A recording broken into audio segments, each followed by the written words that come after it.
Guntur Aster Ramesh hospital వైద్యులు cancer రోగికి మత్తు ఇంజెక్షన్ ఇవ్వకుండా మెలకువతో ఉండగానే గుండె బైపాస్ శస్త్రచికిత్సను విజయవంతం చేశారు. ఈ మేరకు hospital managing director doctor Potineni Ramesh శస్త్రచికిత్స అందించిన వైద్య బృందం శనివారం ఆసుపత్రిలో మీడియా సమావేశాన్ని ఏర్పాటు చేసి చికిత్స వివరాలను వెల్లడించారు.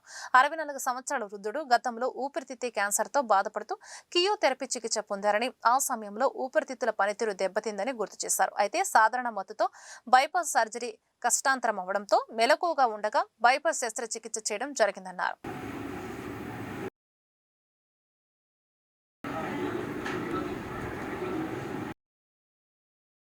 ఈరోజు ముఖ్యంగా ఏంటంటే ఈ కోస్టల్ హెల్త్ కారిడార్లో గుంటూరు సెంటర్లో మనం ఒక కాంప్లెక్స్ కార్డియక్ సర్జరీ ప్రొసీజర్, అంటే అంతకుముందు క్యాన్సరు, బీపీ, షుగరు, లంగ్లో అధిక భాగం సర్జరీ చేసేసిన అటువంటి వ్యక్తికి 3 బ్లాక్స్ రక్తనాళాలు బ్లాక్స్ ఉంటే బైపాస్ సర్జరీ చేశారు. ఈ బైపాస్ సర్జరీలో మత్తు ఇవ్వకుండా, అంటే ఎవేక్, పేషెంట్ అంతా తెలుస్తూనే ఉంటుంది, ఎవేక్ బైపాస్ సర్జరీ చేశారు. సో దాని డీటెయిల్స్ ఇంకొంచెం చెప్తారు. అయితే ఇంకొక ముఖ్యమైన ఉద్దేశం ఏంటంటే దాదాపు ఫస్ట్ కార్డియక్ ఆపరేషన్ 1996లో చేసాం. ఈ కోస్టల్ హెల్త్ కారిడార్లో విజయవాడలో చేసాం. ఆ తర్వాత 2016 నుంచి గుంటూరులో మొదలుపెట్టి గుంటూరులో సర్జరీస్, అలాగే ఒంగోలులో కూడా సర్జరీలు చేస్తున్నాం. ఇప్పుడు ఒక పెద్ద కార్డియోథొరాసిక్ సర్జికల్ టీము ఏర్పడింది. అంటే మనం చిన్నపిల్లల సర్జరీలు దాదాపు ఒక 1500 చేసాం. అవి కాక ఒక 30,000 పైగా గుండె బైపాస్ సర్జరీలు కానీ, వాల్వ్ ఆపరేషన్స్ కానీ, కాంప్లెక్స్ కార్డియక్ సర్జరీస్ అన్నీ చేయగలిగాం. మినిమల్ యాక్సెస్ సర్జరీస్ కానీ ఇవన్నీ చేసాం. సో ఇప్పుడు ఈ కోస్టల్ హెల్త్ కారిడార్ అన్నటువంటి దీంట్లో ఉండేటటువంటి 1000 పడకలు కూడా ఒక హాస్పిటల్ కిందే వస్తుంది. ఎందుకంటే ప్రతిరోజు కూడా మేము ఇంటర్ కనెక్టివిటీ, పేషెంట్స్ గురించి మాట్లాడుకోవడం కానీ, సర్వీసులు గుంటూరు సర్జన్స్ విజయవాడ కానీ, విజయవాడ సర్జన్స్ గుంటూరు కానీ, ఇక్కడి నుంచి ఒంగోలు కానీ, అంటే ఈ 6 కార్డియోథొరాసిక్ సర్జన్స్ కూడా నిష్ణాతులైనటువంటి సర్జికల్ టీమ్. ప్రాబబ్లీ ఇండియాలో ఏ ఒక్క హాస్పిటల్లో కూడా 6 కార్డియోథొరాసిక్ సర్జన్స్ ఒకే ప్లాట్ఫామ్ మీద ఒకే హాస్పిటల్లో ఎంత అనుభవంతో, అంటే దాదాపు ఒక్కొక్కళ్ళు 10,000-15,000 సర్జరీలు చేసినటువంటి అనుభవం. అందులో minimal access cardiac surgery, heart transplants, aortic valve surgery, valves, double valve surgery, commando operation అంటారు. మరి దాని లోపల ఇంకా వేరే రిపేర్స్ లాగా చేస్తారు, skeletal repair, fibrous skeletal repair. So ఇట్లా మల్టిపుల్ సర్జరీస్ చిన్నపిల్లల దగ్గర నుంచి 90 సంవత్సరాల వయసు వరకు కూడా చేశారు. ఏ కాంప్లికేటెడ్ సర్జరీ అయినా సరే చేయడానికి 24 గంటలు కూడా మన సర్జికల్ ఈ టీము ఈ కోస్టల్ హెల్త్ కారిడార్లో మనం ఇప్పుడు ఏర్పరచగలిగాము. సో ఎందుకంటే ఇప్పుడు చాలామంది తెలుసు, మనకి స్టెంట్స్ అనేది కేవలం సిమ్టమ్స్ రిలీవ్ చేయడానికి ఉపయోగపడుతుంది. 3-4 బ్లాక్స్ ఉన్నప్పుడు సాధారణంగా, మరీ ముఖ్యంగా షుగర్ వ్యాధి ఉండే వాళ్ళకి బైపాస్ సర్జరీ వల్ల ఎక్కువ ఫలితాలు ఉంటాయి. అంటే లాంగ్ టర్మ్ రిలీఫ్ కానీ, లాంజివిటీ అంటే ఎక్కువ కాలం బ్రతకడం కానీ, అది ప్రపంచవ్యాప్తంగా తెలుస్తూ ఉంది. మన హాస్పిటల్లో కూడా అత్యంత క్లిష్టమైన సర్జరీ చేసిన వాళ్ళు 20 సంవత్సరాలు 40 సంవత్సరాల నుంచి కూడా వాళ్ళు ఉండడం మేము. This is 64 years male patient diagnosed to have cancer lung, underwent 1 lobectomy almost 6-7 years back, followed by radiotherapy and chemotherapy.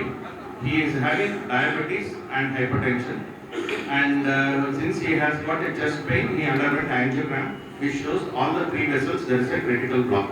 He has to undergo bypass surgery. Since part of the lungs were removed, he had a restrictive lung disease where the lung volume is less. He is likely to get lung complications post-operatively is very high. So we planned awake heart surgery where general anesthesia was not given, where we given epidural anesthesia.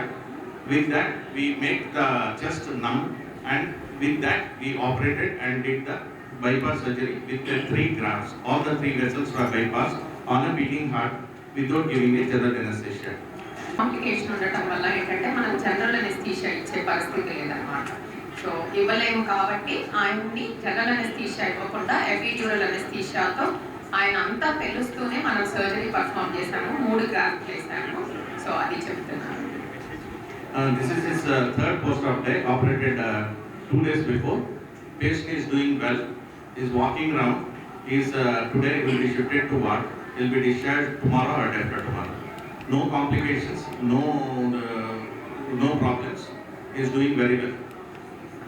2 రోజులు మాత్రమే అయింది surgery. వాళ్ళది 3వ రోజు. ఇప్పటికే already నడుస్తున్నారు, బాగున్నారు. రేపు డిశ్చార్జ్ కూడా అయిపోతారు. మనం ఒకప్పుడు ఓపెన్ హార్ట్ సర్జరీలు ఇవి అంటే పేషెంట్ బతుకుతారా లేదా అని చాలా భయం ఉండేది. అలాంటిది ఇవాళ 3rd డేనే ఆయన హ్యాపీగా. This awake heart surgery was done. First, I have done awake heart surgery in 2004.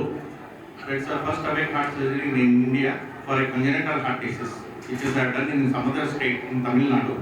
This is my around 15th surgery. We have done one more surgery some few months back in Vijayawada, where it is done for myasthenia gravis. And this case is because restrictive lung disease. This is the second case in Andhra Pradesh, where Guntur, it is the first case where we have done awake heart surgery. And this is the second case in Aster Ravage. One we did in Vijayawada for a myasthenia patient. And this patient had a lung disease. Usually for cardiac surgery, the post-operative lung complication is around about 30% for a normal lung function. But this patient had a lung resection as well as restrictive lung disease. So his complication is about 70 to 80% post-operative. So we opted for an awake surgery, so which drastically reduces the lung complication about 10 to 15% in post-op. So that's why we did an awake surgery, and awake surgery went well. There was no complications. The patient is doing well. This is post-op day 3. నాకు 2018లో lung రోబోటమీ జరిగింది sir. తర్వాత return అయింది. మళ్ళీ 1 నెల క్రితం కొంచెం హార్ట్లో బరువు పెట్టినట్టుగా అనిపించింది. గమ్మత్ ఏంటంటే నాది లంగ్లో క్యాన్సర్ ఉందని ఇవ్వడము ఇక్కడే నాకు ప్లేస్మెంట్ దొరికింది. చాలా సంతోషంగా ఉంది. 2018 చెప్పారు. అప్పుడు పల్మనాలజిస్ట్ వచ్చేసి నాగేశ్వరరావు గారు. ఆ తర్వాత చెప్పారు ముక్కులో బ్రాంకోస్కోపీ తీయాలమ్మా అని. ఆ తర్వాత తీశారు. తర్వాత ఇక్కడ బాబులో గారు కూడా చూపించారు. తర్వాత ఉమాజాలో చేశారు. కానీ 3 నెలల తర్వాత మళ్ళీ వచ్చిందండి. కానీ గమ్మత్ ఏంటంటే నేను చాలా భయపడిపోయాను. లంగ్ సంబంధంగా ప్రాబ్లం ఉంది, మరి ఎట్లా ఉంటుందో ఏంటో కూడా చాలా నేను భయపడితే జయరాంబాయి గారు ముఖ్యంగా నాకు మంచి ప్రోత్సాహం ధైర్యాన్ని ఇచ్చారు.